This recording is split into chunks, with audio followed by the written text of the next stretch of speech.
안녕하세요. 반갑습니다. 오늘은 3월 마지막 주일입니다. 에, 비가 와서 쌀쌀한 샘추위가 지나고 이제 4월이 가까워지면서 이제 호숫가로 이렇게 운동 나가면은 이제 꽃들이 피기 시작했어요. 예, 오늘도 좋은 시간 되시길 바랍니다. 어, 이제 열왕기 상하를 이제 마치고 역대기로 이제 들어가려고 해요. 태양이 들어왔구나. 반가워.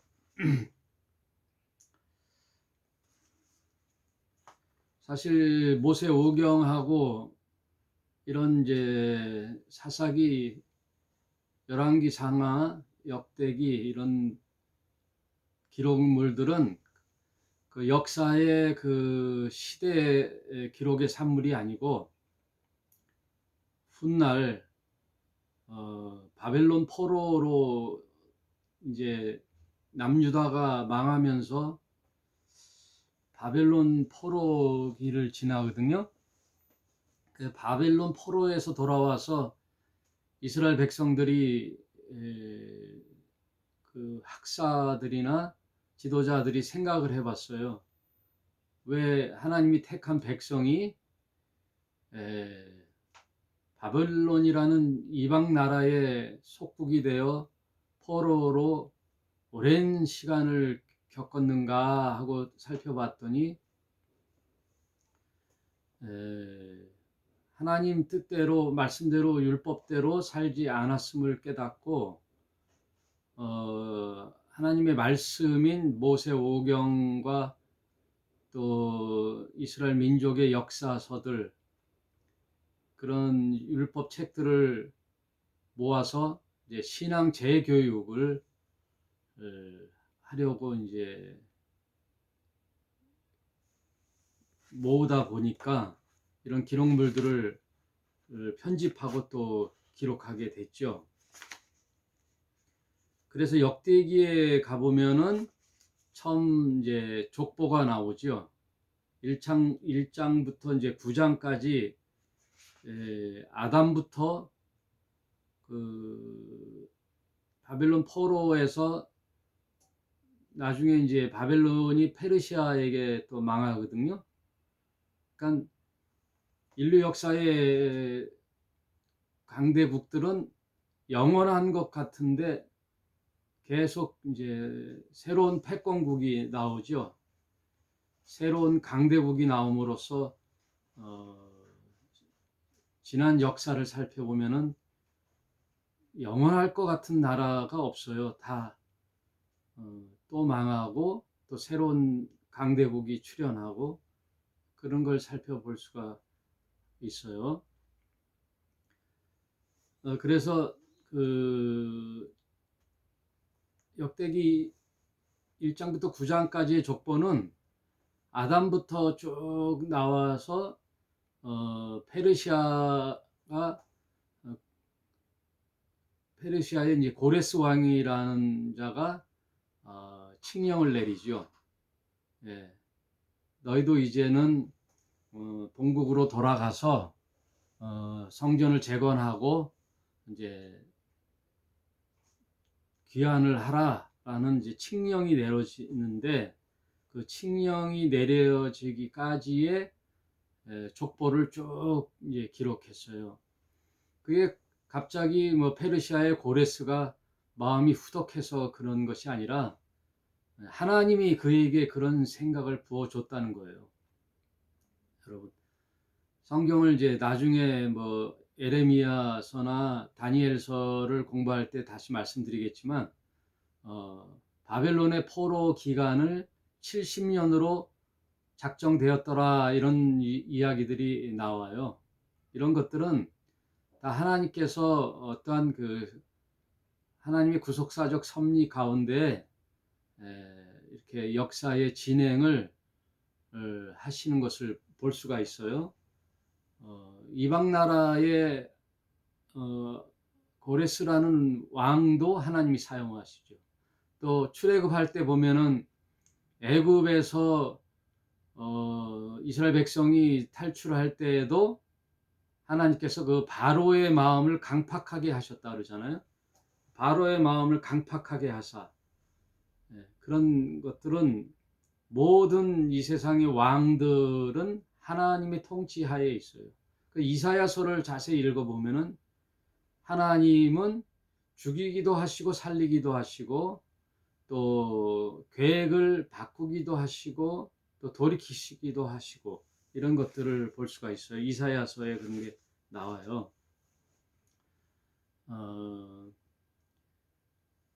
이런 것들이 모두 보면은 이 성경이라는 것이 하나님의 이야기인데 여호와 하나님의 창조주 하나님의 계시의 책이지만 하나님의 이야기만 있는 것이 아니죠. 그 이야기하는 상대방이 있잖아요. 그건 인간이죠. 인간. 그러므로 성경은 하나님과 인간의 관계의 이야기다. 하나님과 인간의 관계의 이야기다. 이렇게 알 수가 있어요. 그래서 어떨 때는 성경을 이렇게 쭉쭉쭉쭉쭉 줌인으로 쭉 볼 때가 있지만 또 아웃 포커스 이렇게 쭉 아웃으로 해서 전체를 볼 수 있는 눈을 가져야 돼요. 예. 그래서 제가 처음 성경 공부할 때 성경이라는 것은 드론처럼 어떠한 산을 등반한 것과 같이 성경이라는 산을 등반할 때에는 먼저 드론으로서 전체 산의 지형을 살펴보고 그리고 어디 이제 그 산 입구에 보면은 조감도라고 보이잖아요. 어느 지역에서 어느 지역으로 이렇게 등반했다가 내려온다 이런 게 있잖아요. 그래서 성경은 기승전결 그리고 창조 타락 구원 종말이라는 이런 테마의 산이 있어요. 산 이렇게 평지가 아니라 이제 정상을 올라갔다가 또 이렇게 내려가는 기승전결 창조 타락 구원 종말 이런 시각이 있어야 돼요. 그리고 실제 산을 올라가는 등반은 이제 창세기, 출애굽기, 레위기, 또 신약의 마태, 마가, 누가, 요한, 또 결말로 요한계시록 이렇게 디테일하게 볼 수 있는 등산을 할 때는 산의 전체 지형을 알 수가 없잖아요. 이제 산을 등반하면서 산 안에 꽃도 보고 시냇가도 보고 나무도 살펴보고 숲도 보고 그 숲 속에 있는 또 여러 가지 열매도 보고 새들도 보고 이런 디테일한 면이 있지요. 이런 것들이 이제 성경을 공부하는 이제 방법인데 열왕기 상하를 마친 이 시점에서 역대기를 들어가기 전에 이제 역대기를 보니까 이제 또 다시 한번 아담부터 고레스 칙령에 이르기까지의 족보가 쫙 나와요. 여러분 역대기에 족보가 있는 거 처음 아셨죠? 네. 창세기에 보면 또 족보가 쭉 나오잖아요. 또 족보가 어디에 있죠? 예, 마태복음에 또 족보가 쭉 나오죠. 그러다가 또 누가복음에 또 족보가 나와요. 이렇게 네 군데의 족보가 나오는데 특이하게 누가복음의 족보는 역족보죠. 역족보.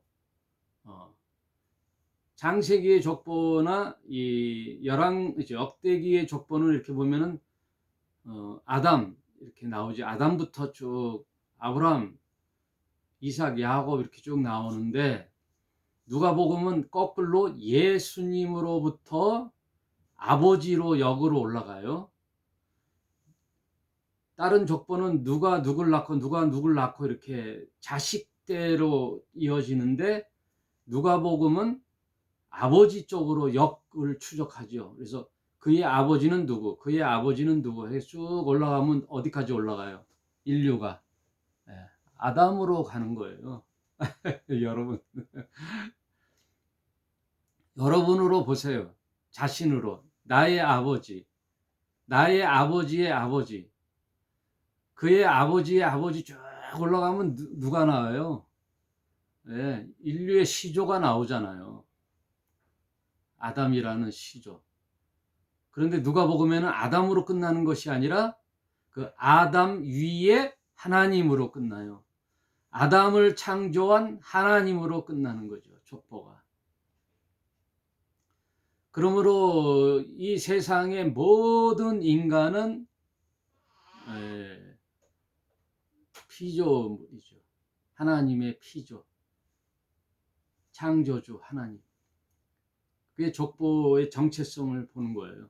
여러분이 하나님을 인정하고 예수 그리스도를 믿든 안 믿든 내가 이 세상에 존재하는 것은 역으로 생각해 봤을 때 그의 아버지, 그 위에 아버지의 아버지로 쭉 올라가 보면 아담이라는 존재가 나와요. 그러면 그 아담의 존재는 어디서 왔느냐? 하나님이 창조했다는 거예요.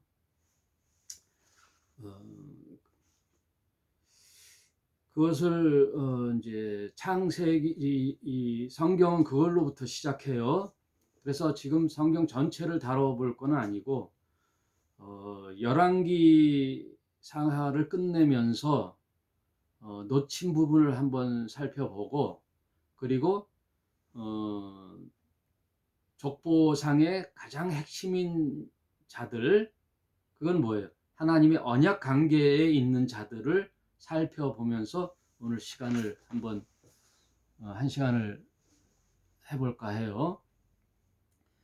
이제 역대기를 이제 이번 주간이나 이제 다음 주도 할 텐데 열왕기 상하를 하면서 다시 한번 말씀드리지만 솔로몬 때 이제 이스라엘이 북이스라엘, 남유다로 이렇게 나눠진다 그랬잖아요.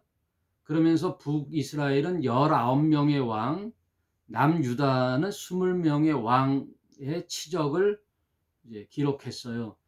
그래서 열왕기 상하는 북이스라엘의 왕들과 남유다의 왕들을 왔다 갔다 하면서 이렇게 기록했어요. 그런데 역대기 상하는 다윗 왕조, 남유다의 특별히 다윗 왕의 족보를 그 왕조를 계열로 따로 이렇게 기록했어요. 남유다의 다윗 왕조의 기록만 따로 이렇게 모아서 한 게 역대기 상하예요. 왜 그랬겠어요? 아까도 말씀드렸지만 바벨론 포로에서 돌아와 이스라엘 백성들이 이제 남은 자손들에게 후손들에게 어떻게 우리 조상들이 이렇게 하나님의 백성인데 포로로 끌려가서 온갖 수모와 순환을 겪었는가? 이제 과거를 돌이켜 봐서 잘못된 점은 고치고 다시 새로운 희망의 나라로 가야 되겠다라는 것으로 교육을 해야 되는데 백성들을 교육을 해야 되는데 그 키 포인트가 뭐였어요? 아, 우리가 하나님의 말씀을 버렸구나. 그러면서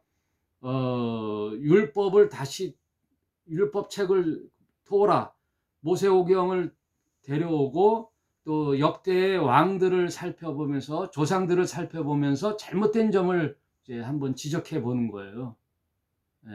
그랬을 때 가장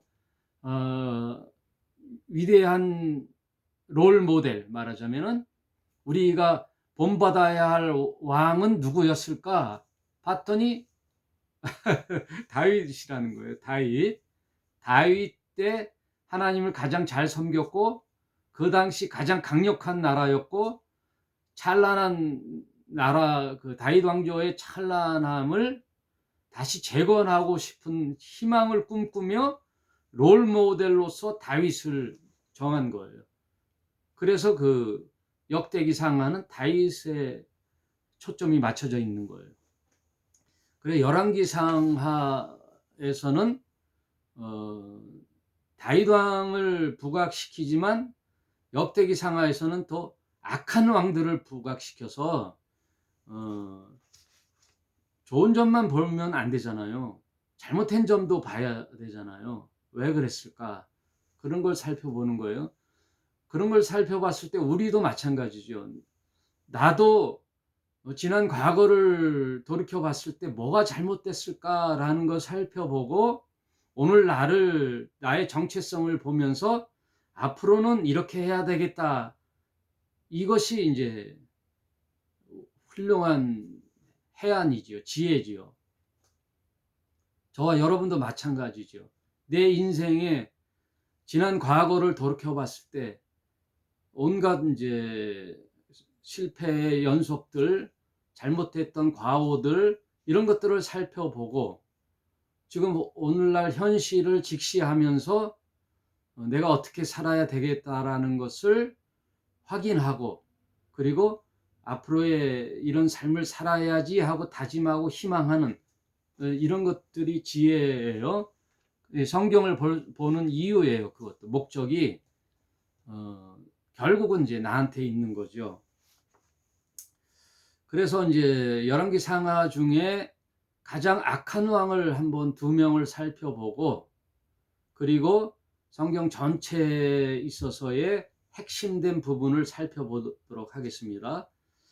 그래서 유익한 오늘 한 시간이 되길 바래요. 여러분 뭐 매번 중요하다고 하지만 오늘 참 중요한 말씀을 할 거예요. 나가지 마시고 또 말씀에 집중해 주시고 한번 자신을 한번 돌이켜 보시길 바래요. 맨날 뭐 할 때마다 이게 중요합니다 하는데 오늘이 참 중요해요. 우리끼리니까. 제 방송 조회를 보니까 기껏해야 뭐 한 3, 40명, 50명 뭐 아닌 거는 20명 내외인데 우리끼리 잘 믿고 잘 삽시다.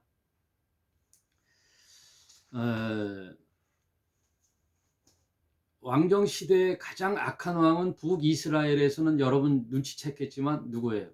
아합 왕이잖아요. 아합 왕 때 치명적인 약점이 아내를 갖다가 이세벨이라는 당대의 가장 악한 악처를 아내로 삼아서 하나님 보시기에 가장 악한 왕은 아합이다라는 판정을 받았잖아요. 왜 그러느냐? 그것은 이세벨의 말을 청종하였더라 그 말이에요. 여러분 남자의 성공은 아내에게 달렸어요. 아내에게. 네? 현모 양처를 만나느냐 앙처를 만나느냐. 네. 그런데 이 아합이 왜 그런 악한 왕이 됐느냐? 이세벨이라는 악처를 맞이하면서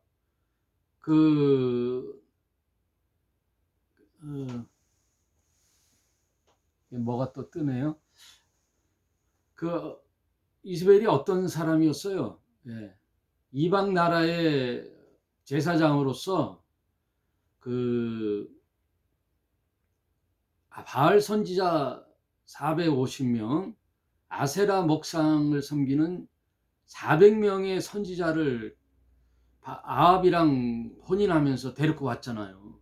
여러분 생각해 보세요. 이 850명이라는 선지자들을 데려왔다는 것은 엄청난 일이잖아요. 한두 명도 아니고 850명. 근데 바알 선지자가 뭐예요? 농경신, 태양신이죠. 여러분 농사를 질 때는 가장 중요한 게 뭐예요? 태양신이거든요. 태양신. 농경신은 또 비를 주관하는 거거든요. 햇빛과 비, 그걸 주관하는 신으로 믿은 것이 바알이에요.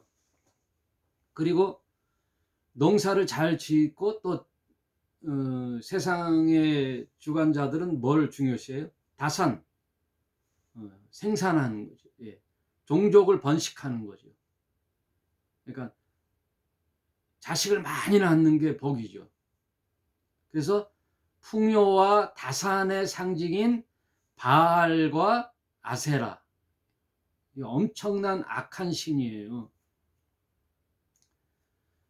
이들의 신전에 가 보면은요, 그 신전에 그 제사장들이 있잖아요. 그 제사장들은 다 영매들은 이 방송에도 좀 올리기 낯뜨거울 정도로 창기들이에요. 종교의 그 신전에는 이방 신전의 모습들이에요. 이들은 윤리관보다도 그냥 풍요와 다산의 상징이죠. 그래서 그 신전 안에 벽화들 보면은 다 남녀의 체위들을 이렇게 벽화로 만들어 놨어요. 그리고 이 아세라 신의 형상은요, 이 젖가슴이 막 수십 개가 달려 있는 거예요. 다산의 상징이에요.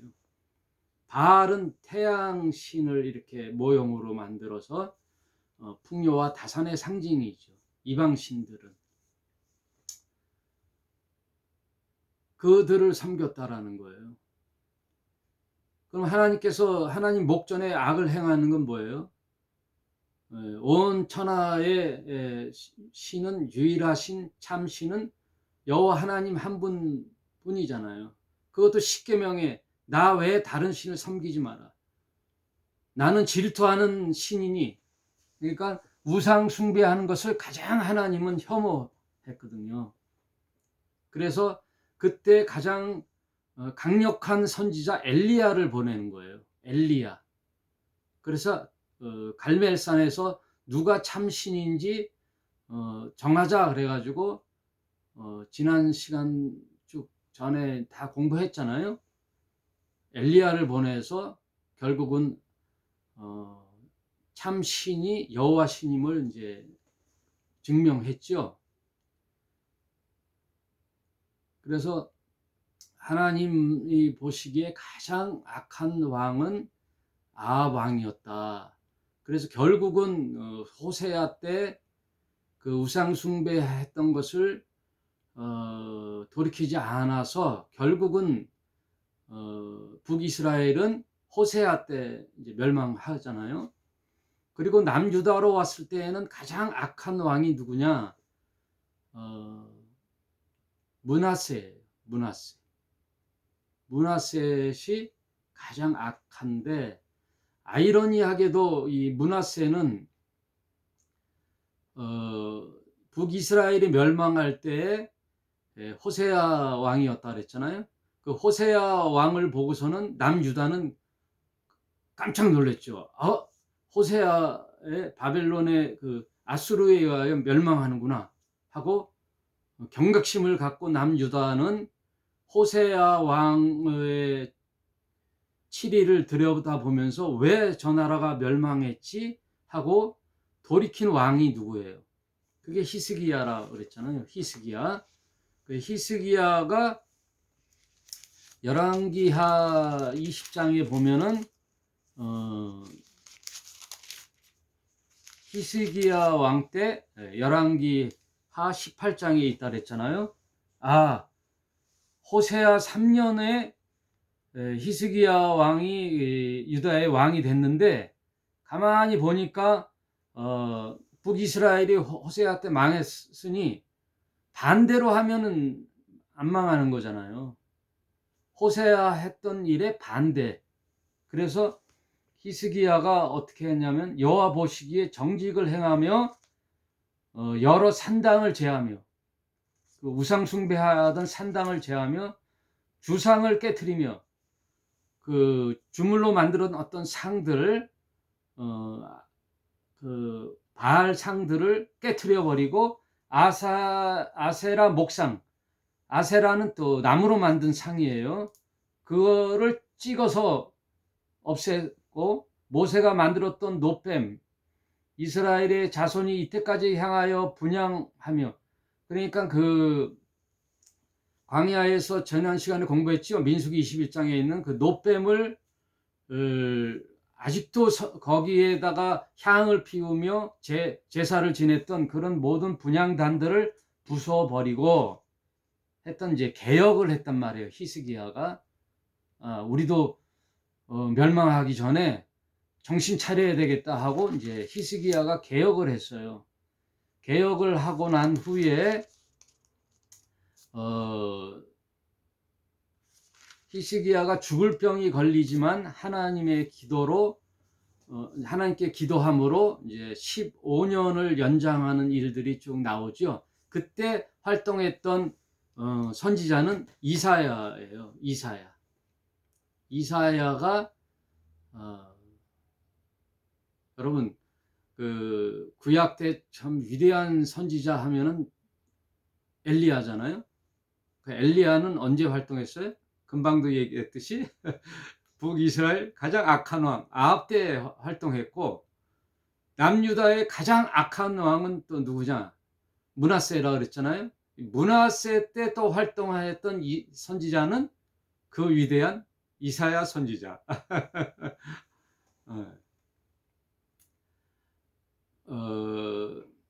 가장 암울한 시대의 위대한 자들이, 영웅들이 나오잖아요. 그런 것처럼 가장 악하고 암울한 시대에 엘리야와 같은 선지자, 남유다에는 이사야와 같은 선지자가 나오는 거예요. 근데 아이러니하게도 이 히스기야, 그래도 남유다의 여호와 하나님 앞에 정직을 행했던 왕은 히스기야인데, 히스기야가 이사야를 통하여 죽을 병이 걸렸는데 고침을 받아요. 이사야가 죽을 병이 걸렸는데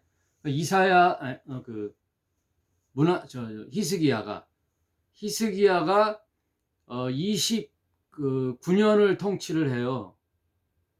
히스기야는 29년을 남유다를 통치할 때 14년 후에 죽을 병이 걸려요. 죽을 병이 걸렸는데 하나님 앞에 간절히 기도하니까 하나님이 그 기도를 들어주셔서 15년을 연장을 해요. 목숨을 15년 연장을 하는 내용들이 열왕기하 19장에 나와요. 20장에 나와요. 20장, 19장, 20장에 열왕기하 20장, 그때 히스기야가 병들어 죽게 되매 아모스의 아들 선지자 이사야가 저에게 나와서 이르되 여호와의 말씀이 너는 집을 처치하라, 내가 죽고 살지 못하리라 하셨나이다. 그랬더니 히스기야가 벽을 향하여 여호와께 기도하며, 벽을 향해서 간절히 기도하고 심히 통곡하며 기도하는 거예요. 여호와여 구하오니 내가 진실로 전심으로 주 앞에 행하며 주의 보시기에 선하게 행한 것을 기억하옵소서 하고 심히 통곡하더라. 심히 통곡하여 기도하니 하나님께서 6절에 내가 내 날을 15년을 더할 것이며 내가 너와 이 성을 아수르 왕의 손에서 구원하고 내가 나를 위하여 또 내 종 다윗을 위함으로 이 성을 보호하리라 하셨느니라. 그러니까 히스기야가 15년을 연장을 했어요. 그러니까 14년 통치하고 15년 연장해서 29년을 통치하는데 인생 후반전을 사는 거죠. 히스기야가 인생 후반전을 살아요. 그때 히스기야가 인생 후반전 때 놓친 게 있나 봐요. 왜냐하면 히스기야 왕이 죽고 그 아들이 등극하는데 여러분 누굴까요? 히스기야 15년 연장해서 목숨을 구한 히스기야 왕. 예, 산당도 다 때려보시고 우상숭배도 다 때려보시고 했는데 실패한 게 있네. 자식 교육을 잘못 시킨 거예요. 자식 교육을. 왜냐하면 가장 악한 왕 므낫세가 히스기야의 아들이에요. 히스기야의 아들. 20장 21절에 히스기야가 그 열조와 함께 자고 그 아들 므낫세가 대신하여 왕이 되니라. 열왕기하 21장 므낫세가 위에 나아갈 때 나이가 12세라. 예루살렘에서 50년을 치리하니라. 이 악한 왕이 50년씩이나 치리하네요. 2절에 므낫세가 여호와 보시기에 악을 행하여 여호와께서 이스라엘 자손 앞에 쫓아내신 이방 사람의 가증한 일을 본받아서 그의 부친 히스기야의 헐어버린 산당을 다시 세우며 아이고 참나 미치겠네.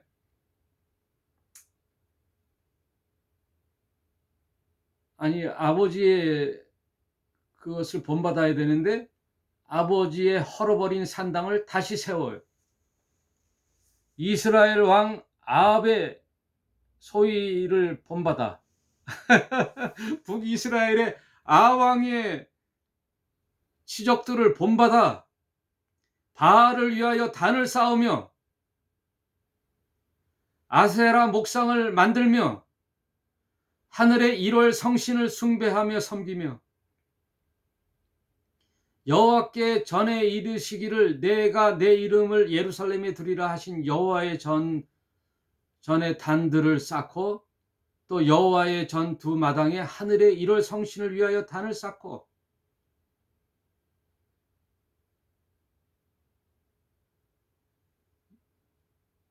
그리고 6절에 또 그 아들을 불 가운데로 지나게 하며 그 아들들을 불 가운데 지나게 하는 건 뭐예요? 몰렉신을 다시 섬기고 점치며 사수를 행하며 신접한 자와 박수를 신임하여 무당들이라는 거예요. 신접한 자들과 박수 그게 누구예요? 무당들을 신임하여 여호와 보시기에 악을 많이 행하여 그 진노를 격발케 하였다.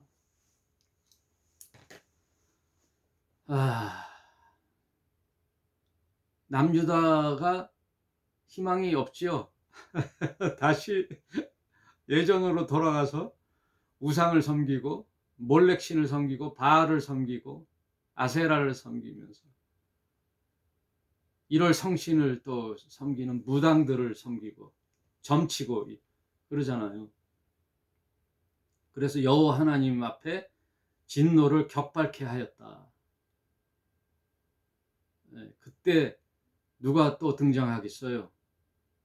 이사야 선지자가 등장하죠. 이사야 선지자가 등장하는데 전승에 의하면 이사야를 톱으로 잘라 죽여요. 누가? 므낫세가. 이사야를 잡으러 간 병사들을 피하여 그 나무가 움푹 패인 그 나무 안에 숨었거든요, 이사야가. 그런데 그 나무를 절단해 가가지고 므낫세 왕 앞에 두니 므낫세가 그 통나무를 반으로 잘라버리는 거예요. 그 안에 이사야가 있는데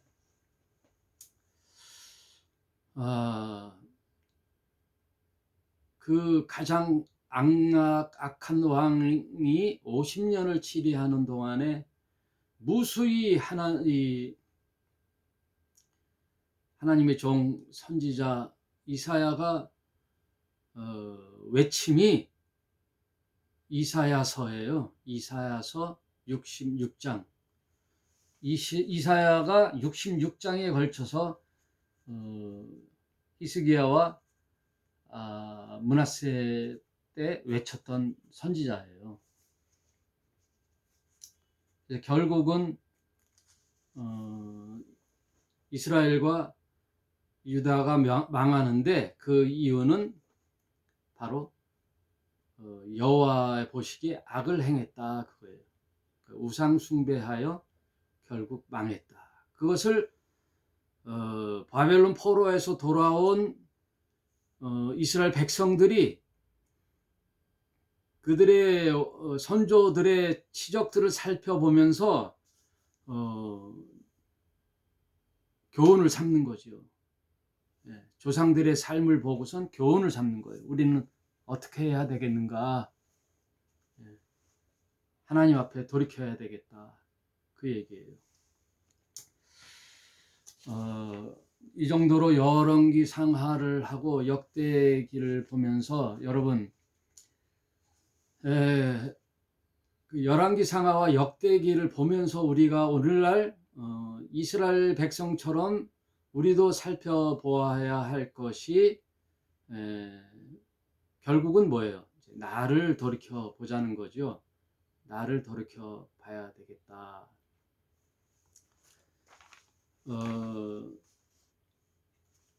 그래서 이제 하나님은 우리에게 어떻게 하기를 원하시는가? 우리가 열왕기 상하를 살펴보았습니다, 여러분. 그리고 성경 전체를 한번 살펴볼 때 하나님은 우리가 어떻게 하고 살기를 바라시느냐? 말씀으로 회복되기를 원해요. 말씀으로 회복되기를 원하는데 하나님의 언약을 붙잡아야 돼요. 그래서 구약 성경을 쭉 살펴보세요. 그것은 이스라엘의 역사의 이야기인데 그 중에 핵심이 누구겠어요? 결국은 성경은 아까도 말씀드렸지만 하나님과 인간의 이야기라 그랬잖아요. 하나님과 인간의 이야기, 그것은 뭐예요? 하나님과 인간이 맺은 언약의 이야기. 그래서 결국 하나님이 언약을 붙잡으면 살고 언약을 배반하고 놓치면 망하는 거예요. 망하는 거예요. 세상 사람들은 자신의 꿈과 희망으로 성공하면 사는 거고 실패하면 망한다라고 생각하겠죠. 그래서 자신의 성공을 위하여 열심히 일하고 돈을 벌고 꿈을 잡고 나가겠지만 우리 신자의 목표는 뭐예요? 말씀으로 사는 거거든요. 말씀을 부여잡고 사는 거예요. 우리의 꿈과 희망은 세상 사람들처럼 이 세상에서 잘 먹고 잘 사는 내 꿈 실현시키고 성공하는 게 목적에 있지 않아요. 여러분, 그거는 우리가 사는 동안에 사는 삶의 형태고 우리 신자로 산다는 것은 뭐예요? 말씀을 붙들고 사는 거예요. 그래서 성경 전체를 보면은요, 아브라함과 다윗과의 언약이 핵심이에요. 아브라함과 다윗이 구약 전체의 핵심은 한번 전체를 놓고 한번 살펴볼게요. 아담이 인류의 시작이잖아요. 아담에게 준 약속이 있죠. 너희는 동산 모든 나무의 실과는 내 임의대로 먹되 동산 중앙에 있는 선악과만큼은 먹지 마라. 먹는 날에는 정령 죽으리라. 이게 언약이에요. 그러면 아담에게 있어서의 사는 길은 뭐예요? 하나님의 말씀인 언약을 지키며 사는 거예요. 그 선악과 열매에 무슨 효력이 있는 것이 아니라 선악과를 볼 때마다 뭐가 떠올라야 돼요? 하나님의 말씀이 떠올라야죠. 무슨 말씀이? 동산에 있는 모든 실과는 내 임의대로 자유대로 먹되, 하나님은 우리를 그냥 로봇처럼 살게 하는 게 아니고요. 자유의지를 줘서 자유하며 누리며 살게 하셨어요. 그건 뭐예요? 내 임의대로 동산에 있는 많은 열매는 먹고 살되 동산 중앙에 있는 선악을 알게 하는 나무, 이거는 뭐예요? 창조주 하나님과 피조물인 인간의 경계선이거든요. 네. 그 정체성을 알아야 되는 거예요. 아담으로 살아가는 가장 중요한 것은요, 나는 피조물이다. 그럼 이 땅에 누가 계신다? 창조주 하나님이 계신다. 그의 말씀을 순종하며 사는 것이 아담의 임무예요. 그 약속을 순종하며 사는 것이 생명이죠. 그의 정체성이죠. 그런데 그걸 어긴 자가 아담이잖아요. 그건 불순종이잖아요. 하나님의 말씀에 불순종해서 하나님과 격리되고 결별하고 단절되게 산 것이 죄예요. 우리가 쉽게 뭐 죄하면은 사회적, 윤리적, 도덕적 죄로 아는데, 그거는 뭐 좁은 의미에서의 죄고, 실제 성경에서 얘기하는 죄의 본질은 하나님과 관계없이 사는 거예요. 하나님과 결별하여 사는 것. 창조주라는 무한 공급대에 하나님의 공급을 받지 않고 유한한 인간의 힘으로 살아가는 게 죄예요. 그게 심판이에요. 하나님 없이 유리하고 방황하는 게 심판의 결과예요. 죄의 결과. 그래서 결국 어떻게 해야 돼요? 죽는 거. 결국 이 세상에서 죄의 결과로 죽게 되는 거. 그리고 죽음 이후에는 심판을 받는 거. 이것이 인간의 죄의 결과였거든요. 그러나 성경 전체의 테마는 뭐예요? 창조, 타락, 구원, 종말이라 그랬잖아요. 그래서 하나님께서는 타락한 인간에게 구원의 길을 제시하는 거예요. 그게 성경 이야기예요. 구원의 약속이 뭐예요? 아브라함을 택하는 거예요. 아브라함. 그래서 창세기 12장에 아브라함을 택하여 언약을 또 맺잖아요. 그러니까 성경 전체는 언약 이야기예요. 언약의 이야기. 그러면 그 언약은 결국 누구랑 하는 거예요? 나랑도 언약을 맺는 거예요. 이제 보시기 바랍니다. 창세기 12장, 오늘 참 중요한 얘기를 한다 그랬잖아요. 이제 서론 본론은 지나고 이제 결론으로 가면서 이제 중요한 게 나와요. 창세기 12장, 이런 타락한 인간들에게 하나님이 구원의 계획을 이제 세우시는데, 구원의 계획을 한 민족을 택해서 이제 구원의 계획을 세워 나가요. 그것이 뭐예요? 아브라함의 언약이라는 거예요. 창세기 12장, 여호와께서 아브라함에게 이르시되 너는 너의 본토 친척 아비 집을 떠나 내가 내게 지시한 땅으로 가라. 아버지 집을 떠나 내가 지시할 땅으로 가라.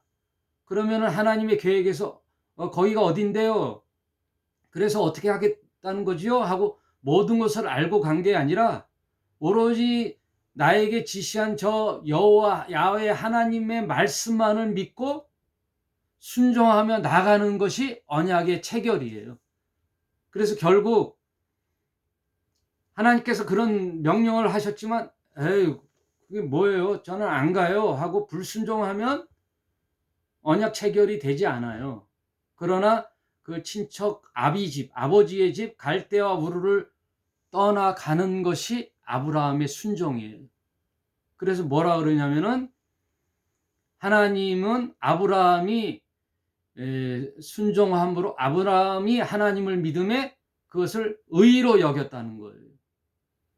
하나님의 말씀을 순종하여 나가는 것을 의로 여겼다. 그래서 언약이 체결되는데 보세요. 2절에 내가 너로 큰 민족을 이루고 내가 너에게 복을 주어 내 이름을 창대케 하리니 너는 복의 근원이 될지라. 아브라함과 언약을 맺으면서 복의 근원이 되게 하는 거예요.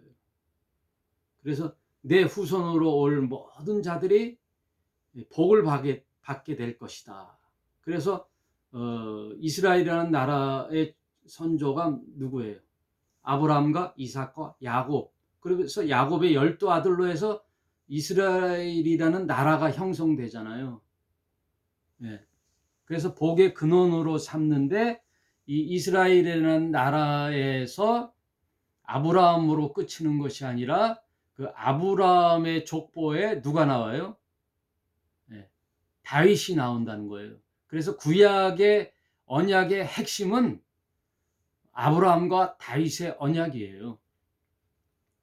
보세요. 그래서 3절에 아브라함에게 뭐라 그러냐? 너를 축복하는 자에게는 내가 복을 내리고 너를 저주하는 자에게는 내가 저주하리니 땅의 모든 족속이 너를 인하여 복을 얻을 것이니라 하신지라. 이 엄청난 선언을 하시잖아요. 아브라함에게 뭐 능력이 있어서가 아니라 그런 언약의 능력이 있는 거죠. 아브라함을 축복하는 자는 축복하는 거예요. 아브라함에게 저주하는 자는 저주하는 거예요. 여러분, 어떤 사람이 뭐 착하게 살고 열심히 살고 선한 일을 했다고 복 받는 게 아니라 아브라함에게 어떻게 했느냐에 따라 복과 저주가 있는 언약을 체결하는 거예요. 이 언약이 어디에 이어진다고요? 다윗으로 이어지는 거예요. 아브라함과 이삭과 야곱의 12아들에서 유다 지파의 왕으로서 누가 세워져요? 다윗이 세워지는 거예요. 다윗. 그래서 이제 다윗과의 언약이 나오죠. 여러분, 다윗과의 언약은 여러분 공부했죠? 사무엘하 7장 역대기에도 이제 다윗의 언약이 또 소개되는데 사무엘 7장에 이 전체가 다윗과의 언약인데요. 11절에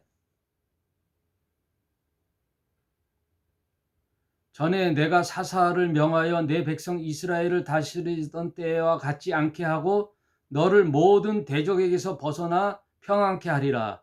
여호와가 또 내게 이르노니 여호와가 너를 위하여 집을 이루고 내 수완이 차서 내 조상과 함께 잘 때에 내가 내 몸에서 날 자식을 내 뒤에서 세워 그 나라를 경고케 하리라. 저는 내 이름을 위하여 집을 건축할 것이요 나는 그 나라 위를 영원히 경고케 하리라. 다윗의 자식으로 하여 내 집을 짓고 그것은 이제 솔로몬 때 성전이 완성되고 그러나 솔로몬은 인간으로서 왕으로 왔다가 영원하지가 않잖아요. 그 솔로몬 때에 이어 훗날에 그리스도 예수의 나라가 이 땅에 올 때는 그 나라가 영원히 경고케 되리라. 내 영원한 집을 세우리라. 그것은 예수 그리스도 때 완성되는 그 예표로서의 언약이에요. 그래서 다윗의 언약은 그리스도의 나라가 이 땅에 세워짐으로써 완성되는 거예요. 그러니 구약에 머물러 있으면 안 돼요. 성경 전체를 볼 수 있는 눈이 있어야 되는 거예요. 우리가 구약을 공부하는 이유는 신약에 완성된 예수 그리스도의 예표로서 공부해야 되는 거예요. 여러분, 구약의 수많은 제도와 형식과 규례와 이런 것, 제도는요, 형식은요, 이스라엘 나라를 세워 나갈 때 그때 필요한 제도였지, 모든 그 본질은요, 예수 그리스도로 규결이 되는 거예요. 이것이 성경을 보는 지혜예요. 그러므로 시대마다 하나님이 명령했던 그 약속의 말씀들은 그 시대가 끝나면서 패해지는 거예요. 무슨 말씀인지 알겠죠? 네. 하나님은 그 시대마다 하나님이 요구하는 것이 달라요. 근데 결국은 영원히 변치 않는 것은 하나님이 우리에게 주시는 본질의 핵심이에요. 본질. 하나님의 언약의 본질. 그건 뭐예요? 예수 그리스도. 너희가 영생을 얻고자 성경을 상고하거니와, 성경이란 건 뭐예요? 구약과 신약. 성경을 들여다보지만 성경은 누구에 대한 이야기로다? 나에 대한 증거로다 그러잖아요.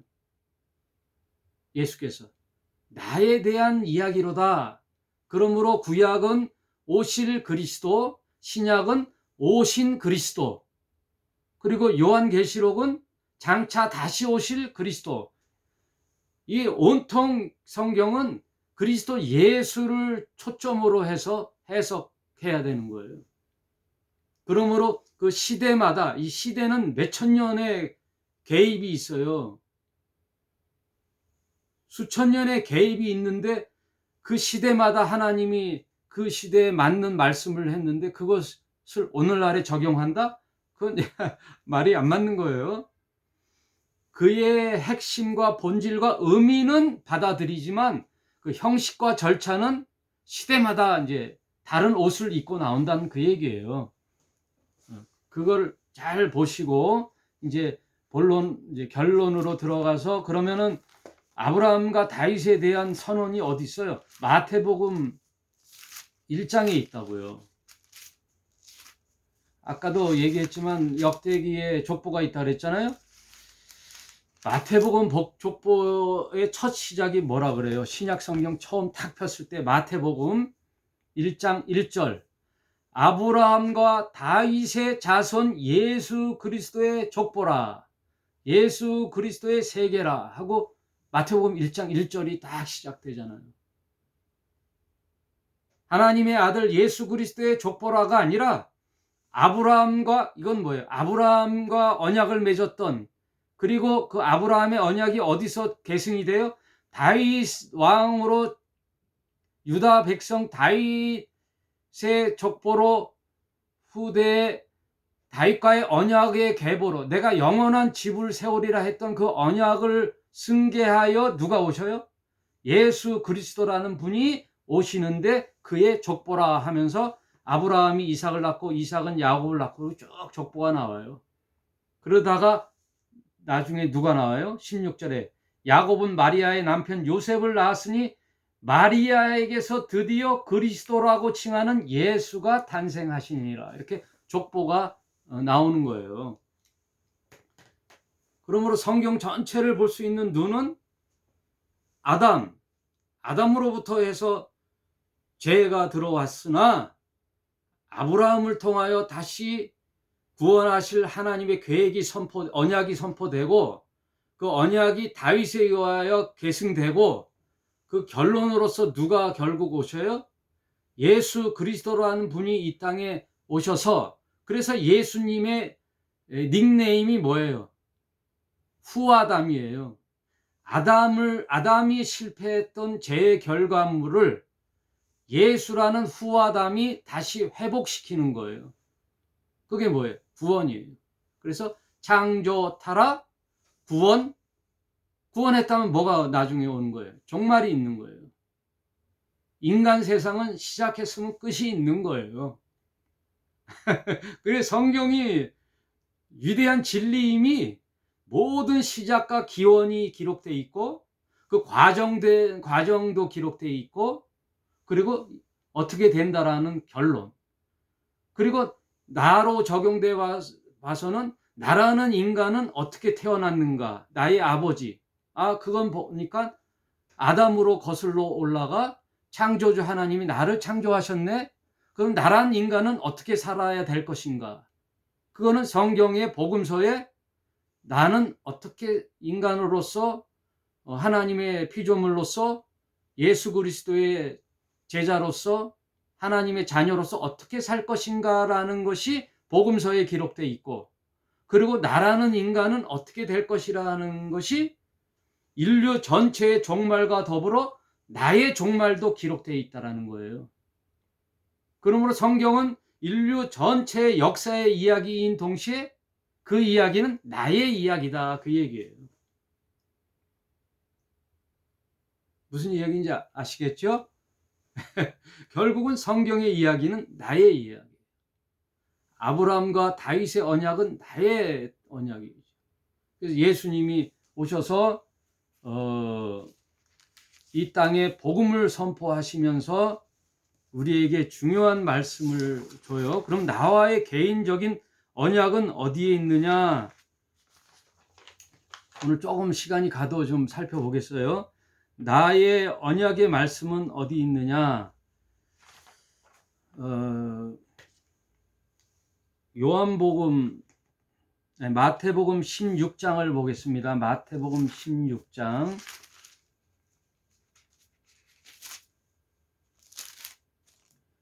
마태복음 16장. 예수께서 가이사라 빌립보 지방에 이르러 제자들에게 물어 가라사대. 이게 굉장히 중요한 말씀을 좀 마지막이니까 집중해서 좀 들어주시기 바래요. 예수께서 가이사라 빌립보, 빌립이 왕으로 있을 때 그 도시를 만들었는데, 그 도시는 다 그 가이사, 그 당시 로마의 황제가 카이사잖아요. 카이사라는 건 이름이 아니에요. 그냥 황제라는 칭호예요. 대통령 누구처럼 가이사 하면은 그 직책이에요. 가이사를 신으로 섬길 때예요. 로마는 자기가 신이라 그러는 거예요. 왕은 자신이 신. 애굽도 왕 파라오잖아요. 파라오가 애굽의 왕인데 신이잖아요. 그런 것처럼 로마 시대에도 카이사는 신이었어요. 그래서 자신을 숭배하라는 거예요. 그래서 황제 숭배 사상이 아주 팽배했던 시절에 거기에 아주 정점인 도시가 빌립보예요. 거기를 지날 때 예수께서, 아시잖아요, 예수님은 인간이 왕으로 있는, 황제가 신으로 있는 그 도시를 지날 때 예수님은 이제 물어보는 거죠. 제자들에게 사람들이 인자를 누구라 하느냐? 가로되 더러는 세례 요한, 더러는 엘리야, 어떤 이는 예레미야, 어떤 이는 선지자 중에 하나이다 그러잖아요. 오늘날도 예수가 누구라 하느냐? 그러면 세상 사람들의 평가는 뭐죠? 4대 성인 중에 하나입니다. 소크라테스, 공자, 석가, 예수. 인류 역사의 위대한 선생님입니다. 인간이 어떻게 살 바를 잘 교훈하고 가신 아주 훌륭한 선생님이지요. 성인이지요. 세상을 이렇게 평가하거든요. 그러나 예수님은 그런 평가에 대해서 전혀 개의치 않죠. 그와 마찬가지로 여기서도 그래? 하고, 예수님은 사실 그들은 세상의 평가를 생각하는 게 아니라 이 얘기를 하고 싶은 거예요. 15절에 가라사대 그럼 너는이 아니에요. 너희는 나를 누구라 하느냐? 그랬을 때 막 누구다 막 얘기했을 거 아니에요. 너희는 나를 누구라 하냐? 그랬을 때 16절에는 시몬 베드로가 대답하되, 이 얘기는 시몬 베드로가 대표해서 가라사대 그렇게 하는 거예요. 선생님이 6학년 5반에 들어와서 무슨 얘기를 하다가 야, 너희들 대표로, 반장, 니네들은 어떻게 생각해? 하면 반장이 대표로 얘기하잖아요.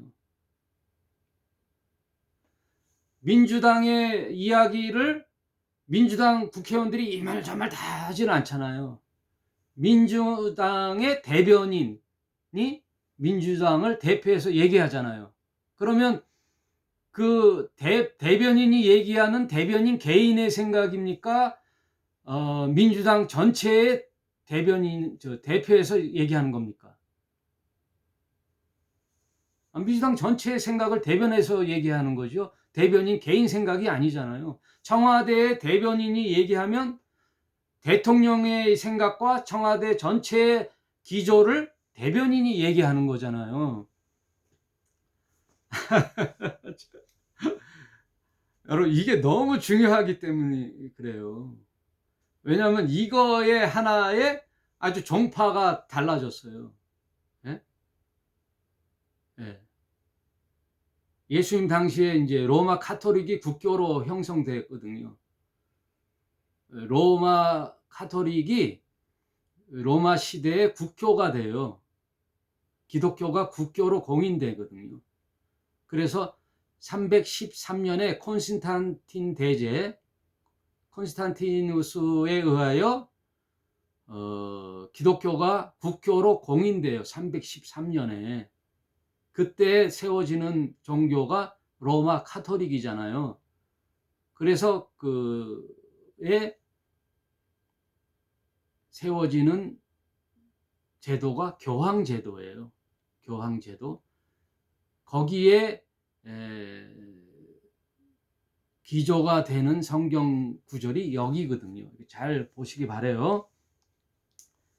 무슨 뜻인지 알겠죠? 시몬 베드로가 대답하여 가로되 주는 그리스도시요 살아계신 하나님의 아들입니다 라고 했더니 예수께서 대답하여 가라사대 바요나 시몬아 내가 복이 있도다. 이를 내게 알게 한 이는 혈육이 아니요 하늘에 계신 내 아버지이시니라. 또 내가 내게 이르노니 너는 베드로라. 내가 이 반석 위에 내 교회를 세우리니 음부의 권세가 이기지 못하리라. 내가 천국 열쇠를 내게 주리니 내가 땅에서 무엇인지 매면 하늘에서도 매일 것이요 내가 땅에서도 무엇이든지 풀면 하늘에서도 풀리리라. 이 얘기로 이제 베드로라는 그 한 사람에게 하나님의 모든 권한을 줘서 이제 교황의 제도가 생겼는데 우리 개신교에서는 그렇게 보질 않죠. 하나님께서 예수님께서 주신 이 말씀은 뭐예요? 베드로 개인에게 준 게 아니라 그 신앙 고백 위에 하는 모든 제자들에게 주는 거예요. 제자들에게 너희는 나를 누구라 하느냐?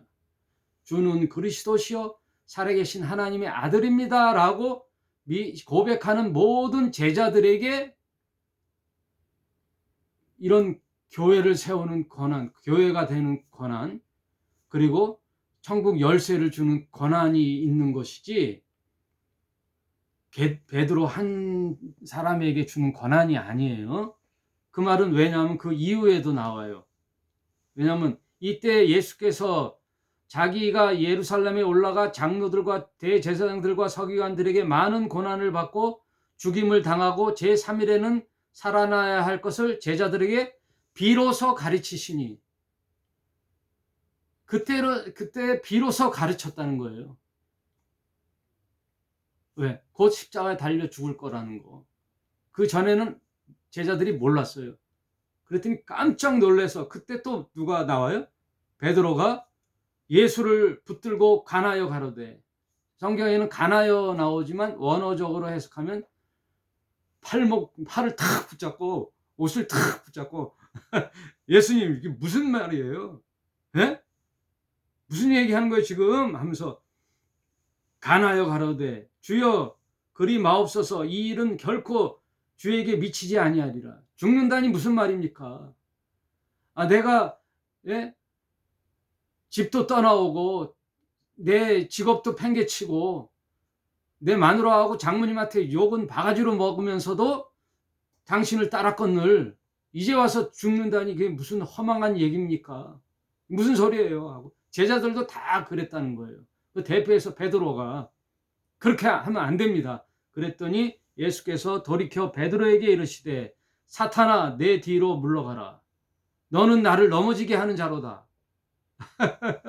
바로 사탄이에요. 금방 베드로 칭찬했다가 천국 열쇠를 부여잡았는데 그 베드로 어디 갔어요? 사탄이잖아요. 너는 나를 넘어지게 하는 자로다. 그러니까 이 개인 베드로가 아니라는 거예요. 그런 생각들, 성공과 이 세상에서 그리고 빨리 이 로마의 압제에서 벗어나 예수라는 당신의 선생님이 왕으로 등극해서 이 로마를 억압에서 풀려나오고 하나님 나라가 세워지는 이스라엘의 회복이 세워져서 예수님은 임금이 되고 제자들은 그 나라의 권력자들이 되고 한 자리 해먹는 그런 생각으로 쫓아다녔다면은 너는 사단의 생각이라는 거죠. 너는 나를 넘어지게 하는 자라는 거죠. 하나님 나라는 그런 것이 아니에요. 단지 이스라엘을 회복하고 민족을 해방하는 왕으로 오신 분이 아니란 말이에요. 인류를 구원할 십자가에 달려 죽으시고 부활하셔서 인류를 구원하여 다윗에게 언약한 영원한 집을 세우실 인류의 구원자로 후 아담으로 오신 예수님이 고작 이스라엘의 민족을 해방하는 해방자로 오신 게 아니란 말이에요. 그러니 성경을 바로 해석해야 되는 거죠. 성경은요, 어느 한 구절에만 묶여서 해석하면 안 돼요. 성경은 그래서 통전적으로 구약, 신약 전체의 하나님의 사상과 예수님의 사상, 그리고 크로스 체크. 여러분, 무엇이 옳은지는 이런 생각, 저런 생각을 이렇게 크로스 교차해서 공통 분모로 해석을 해야 돼요. 이런 말, 저런 말, 남자 말, 여자 말 들어봐야죠. 아내 얘기, 남편 얘기, 시어머니 얘기, 며느리 얘기를 들어봐서 크로스 체크가 해야 되는 거예요. 성경은 이 얘기, 저 얘기를 다 통틀어서 통전적인 생각으로 해야지요. 베드로에게 줬다고 오늘날 로마 카톨릭의 이제 종파들이 오늘도 이제 세워져 있잖아요. 거기서 프로테스탄트 개혁해서 나온 게 개신교예요. 개신교의 신조는요, 주는 그리스도시요 살아계신 하나님의 아들입니다라고 신앙 고백하는 자에게 뭐를 주느냐? 천국 열쇠를 주는 거예요. 천국 열쇠는 신앙을 고백하는 그 사람에게 주는 것이지. 여러분 생각해 보세요. 예수님의 사상 속에 누구 한 사람을 영웅시해 가지고 그 사람이 모든 것을 독점하는 게 있어요, 없어요? 있어요, 없어요? 없잖아요. 너의 선생은 그리스도 한 분이요 너희는 다 형제요 자매니라. 모든 사람은 다 일반이야. 그냥 다 형제요 자매야. 누가 뛰어난 자가 없어. 누구에게나 열린 하나님의 나라잖아요. 그러므로 예수를 그리스도요 주로 믿는 자에게 천국 열쇠를 주는 게 마땅하잖아요. 그것을 이제 한번 크로스 체크 해보겠습니다. 오늘 좀 길지요? 한 3분만 하고 마칠게요. 마태복음 28장 마지막 장이에요. 마태복음 28장. 이걸 예수님의 대위임 명령, The Great Commission이라 그래요. 대위임 명령은 뭐예요? 예수님도 인자로 오셔서, 인간으로 오셔서 죽으시고 부활하시고 승천하시거든요. 몸으로 오신 예수님은 이제 그 시공간을 초월하여 있을 수가 없잖아요. 그래서 떠나시잖아요. 대신 누가 와요? 예수님의 말씀을 가지고 영으로 오신 예수가 성령이에요. 성령님은 영으로 오신 그리스도 예수예요. 성령님으로 보내시기 전에 성령을 받을 것을 권고하면서 마지막 대위임 명령, 위임, 예수님의 하실 일을 위임했다는 거예요. 그러므로 천국 열쇠를 위임해줘요. 누구한테? 마태복음 28장 16절에 18절부터 볼게요. 예수께서 나와 일러 가라사대 하늘과 땅의 모든 권세를 내게 주셨으니. 예수님도 위임 받았어요. 누구한테? 하나님 아버지로부터 위임을 받아 이 땅에서 하나님 나라를 세워 천국 열쇠를 이제 주셨거든요. 예수님께. 그래서 심판의 권한을 아들에게 줬다 그랬잖아요. 그러므로 예수를 믿는 자는 영생을 얻고 영원히 멸망치 아니하리라. 누구를? 예수를 믿는 자들을. 그 권세를 예수에게 줬는데, 하늘과 땅의 모든 권세를 예수님께 줬는데 그 권세를 누구에게 주고 간다고요? 너희들에게 주고 한다 하는 게 이게 위임장이에요. 이게 위임장. 여러분도 위임장 있잖아요. 아시죠? 위임 받는 거. 19절. 그러므로 너희는 가서 모든 민족으로 제자를 삼아. 가서 제자를 삼으라는 거예요. 아버지와 아들과 성령의 이름으로 세례를 주고 성부, 성자, 성령 삼일체 하나님의 이 권한을 너희에게 주니 너희 그의 이름으로 세례를 주고 내가 너희에게 분부한 모든 것을 가르쳐 지키게 하라. 예수님이 그동안 공생했던 동안 제자들에게 가르치는 그 하나님 나라의 이야기들이 있잖아요. 복음, 그것을 가르쳐 지키게 하라. 누구에게? 제자들에게. 여러분, 목사는요 제사장이 아니에요. 교사예요. 교사. 말씀을 가르치는 교사. 가르쳐 지키게 하라. 여기 나오잖아요. 예배를 집례하고 구약 제사장처럼 제사를 지내는 게 목사가 아니에요. 그건 구약 때고요. 예수님이 우리 목사들이나 이 제자들에게 위임하는 명령은 가르쳐 지키게 하라. 볼지어다 내가 세상 끝날까지 너희와 항상 함께 있으리라. 그것은 성령으로 함께 하신다는 말씀이에요. 임마누엘. 그러니 여러분 이게 결론적으로 하나님 나라에 주시는 이 천국 열쇠 문이 있지요. 문은 누구예요? 예수 그리스도시죠. 인간이 하나님께 나아가는 길은 예수님뿐이 없다 그랬으니까 그 문은 천국 문이지요. 근데 이 천국 문을 열 수 있는 권한을 예수님이 있었는데 그 권한을 누구에게 준다고요? 우리에게 주는 그리스도시요 살아계신 하나님의 아들입니다. 라는 제자들에게 준 거예요. 누구 베드로에게 한 사람에게 주는 게 아니에요. 이게 크로스 체크 되는 거예요. 그러니 오늘날 저런 조직체로서의 제도를 가지고 있는 종파가 얼마나 어리석어요. 예? 성경 해석을 그렇게 못해요.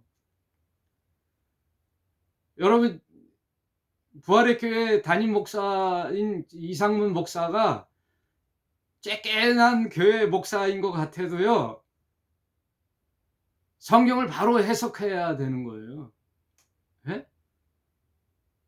엄청난 종파의 해석하고는 다르잖아요. 그리고 개신교회 수많은 교회 목사님들이 계시지만 제가 교만해서가 아니라 성경 해석을 바로 하자는 거예요. 성경을 바로 보자는 거예요. 왜요? 거기에 이제 생명이 있는 거예요. 저와 여러분 천국 열쇠를 진 자입니다. 여러분 엄청난 부자예요. 그리고 여러분은 엄청난 능력자예요. 왜요? 천국 열쇠를 갖고 있는데. 예?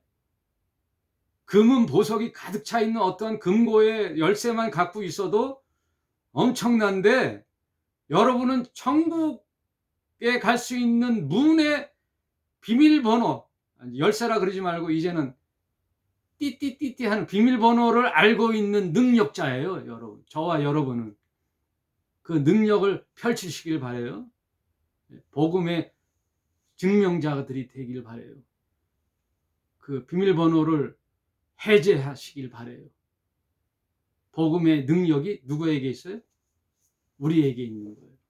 그러므로 쫄지도 마시고 두려워도 하지 마시고 세상 사는 데 있어서 돈은 있다가도 없고 살다가도 여러 가지 힘든 일이 있고 몸도 아프기도 하지만 여러분은 능력자이시고 대단한 분들입니다. 왜요? 천국 열쇠를 줬으니 누구든지 무엇이든지 네가 땅에서 매면 땅에서 매일 하늘에서도 매일 것이고 네가 풀면 하늘에서도 풀릴 거야. 엄청나죠? 아브라함에게 주신 약속. 누가 너를 축복하면 내가 그를 축복할 것이요 너를 저주하면 내가 저주할 거야. 다윗에게 한 언약, 이제 베드로에게 한 언약, 지나서 모든 제자들에게 한 언약, 그것은 나에 대한 언약이죠. 천국 열쇠를 오늘 나에게 주신 거예요. 그걸 오늘 자부심을 가지시고 한 주간도 승리하고 남은 인생 복음으로 승리하는 저와 여러분이 되시기를 주님의 이름으로 축복합니다. 오늘 너무 길었지요? 죄송합니다. 맛있는 점심 드십시오. 감사합니다.